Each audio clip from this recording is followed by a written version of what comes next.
The Second World War ended more than 80 years ago, but it remains controversial to this day. More than that, it still makes money.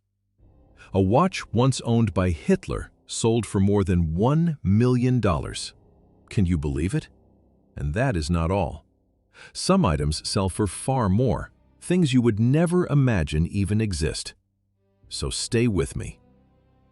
Today's subject is controversial because some of the things being sold are beyond anything you could imagine. Before we get to the item itself, I need to explain who Himmler was and what the SS was. Otherwise, its value of $2.2 million will make no sense at all. The Schutzstaffel, meaning protection squadron in German, was founded by Hitler in 1925 as a small group of personal bodyguards. At first, it had only 8 men. Later, it grew to 300.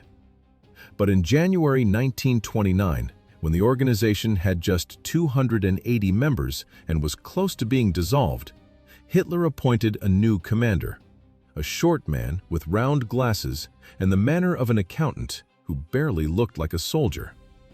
That man was Heinrich Himmler.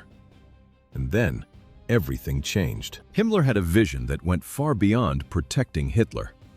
He wanted to create an order of modern knights, a racial and ideological elite, a group that would be, in his own words, the backbone of the Reich for 1,000 years.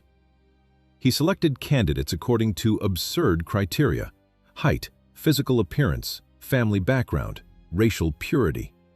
He wanted to build an organization that resembled a medieval warrior caste more than a security department. And it worked. In 1933, when Hitler came to power, the SS already had 52,000 members. By 1939, at the start of the war, it had more than 250,000. The SS was then divided into 2 main branches: the Allgemeine SS, which served as a police force, and the Waffen-SS, its military combat arm. And Himmler controlled it all. He commanded the SS from 1929 until the organization was dissolved in 1945. Over that time, he amassed power that rivaled Hitler's own. He controlled the Gestapo, the concentration camps, domestic intelligence, and security operations across occupied Europe. The Nuremberg trials declared the SS a criminal organization in 1946. Himmler himself was never brought to trial. Captured by British forces on the 21st of May, 1945, he died 2 days later, on the 23rd of May, under circumstances that still prompt debate among historians. But the objects he left behind survived, and that is where our story truly begins, with the objects.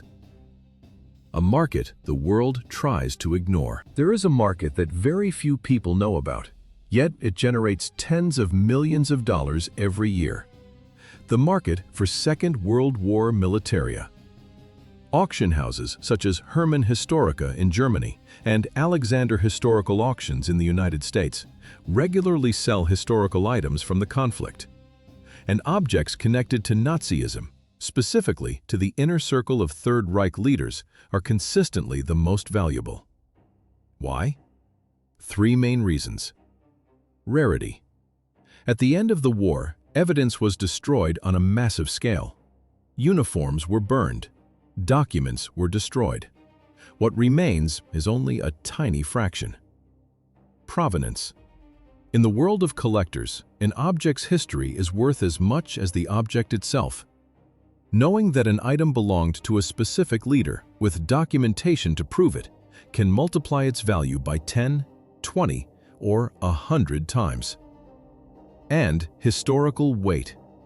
These objects carry the physical presence of a moment that shaped the world, and that has a value that goes beyond logic. To give you an idea of the scale of this market, let me tell you about some verified cases. Hitler's watch.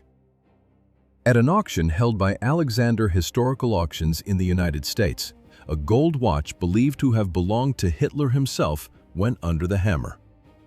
The reversible, all-gold Andreas Huber watch was reportedly given to the dictator as a birthday present in 1933. It sold for $1.1 million, more than 6 million Brazilian reals for a watch. The buyer's identity? Anonymous, as is almost always the case at such auctions. Hitler's tunic.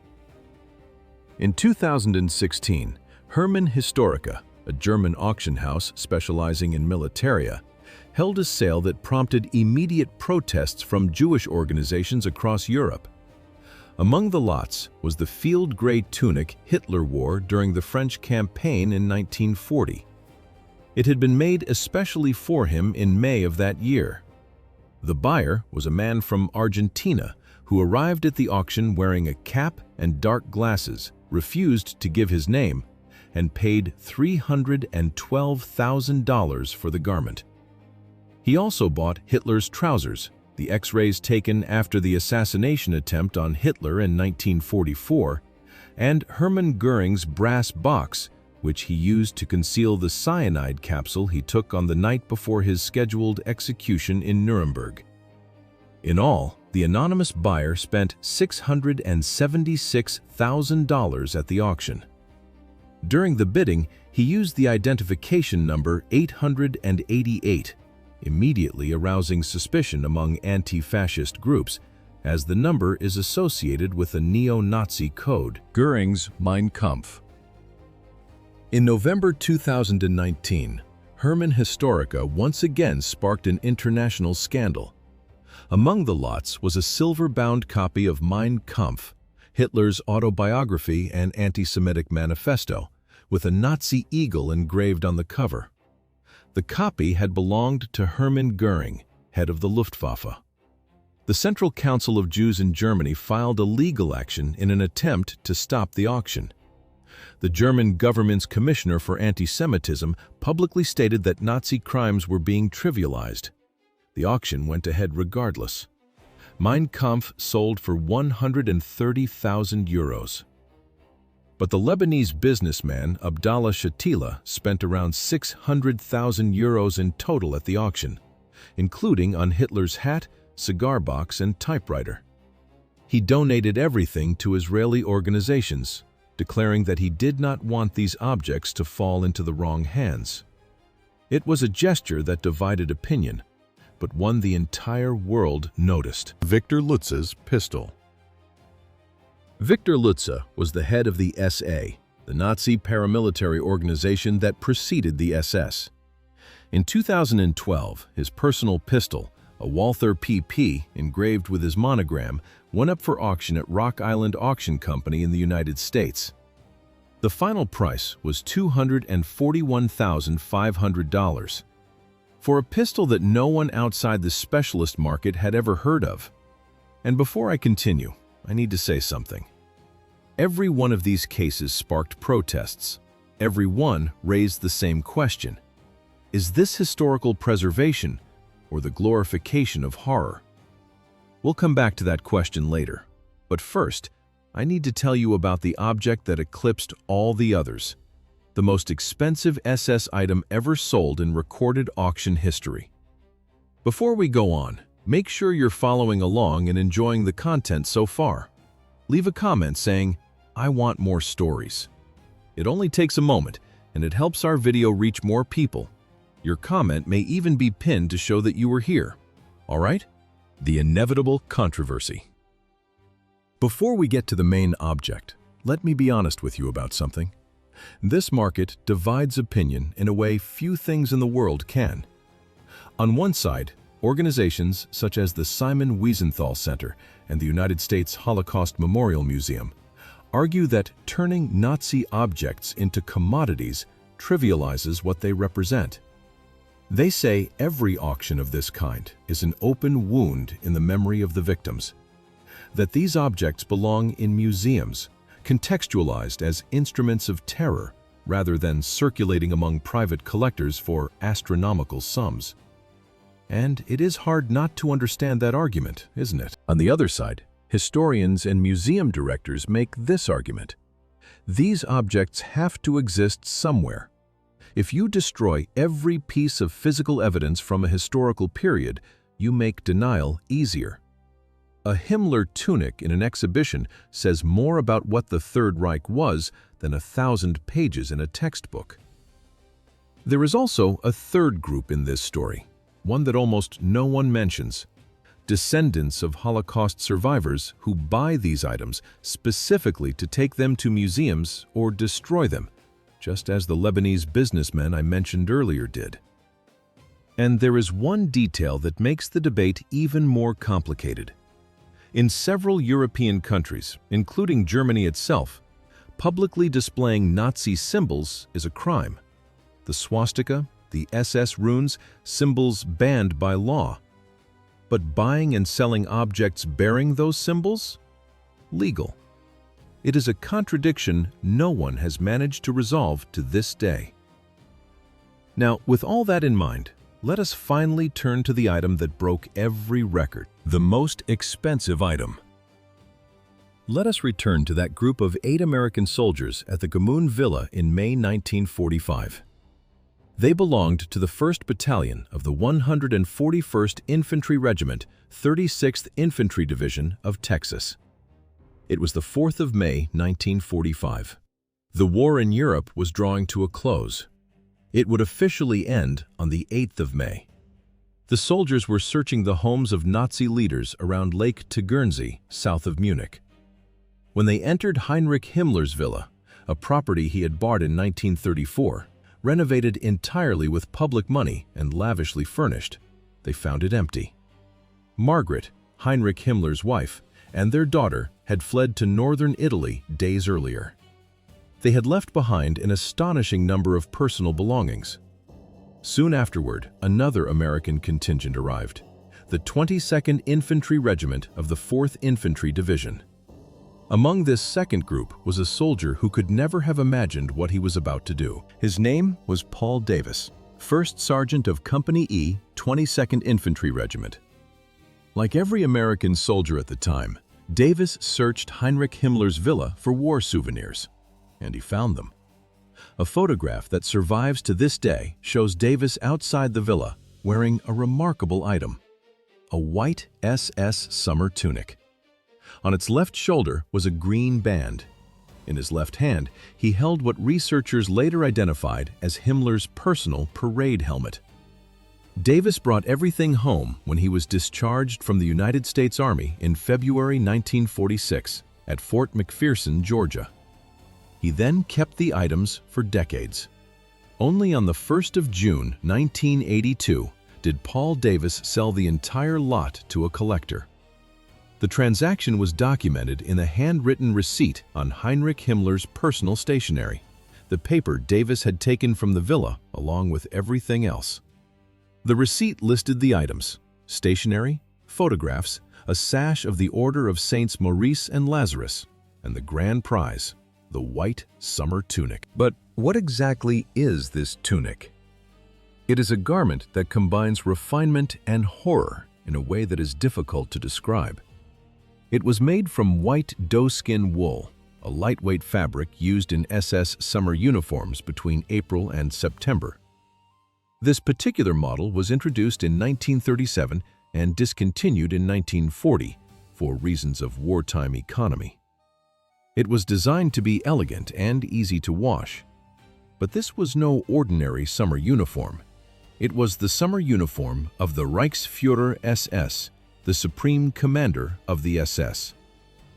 The surviving inner label reads Estebart, the tailor's name, and in handwriting, Reichsführer SS Himmler, 22nd of April, 1938.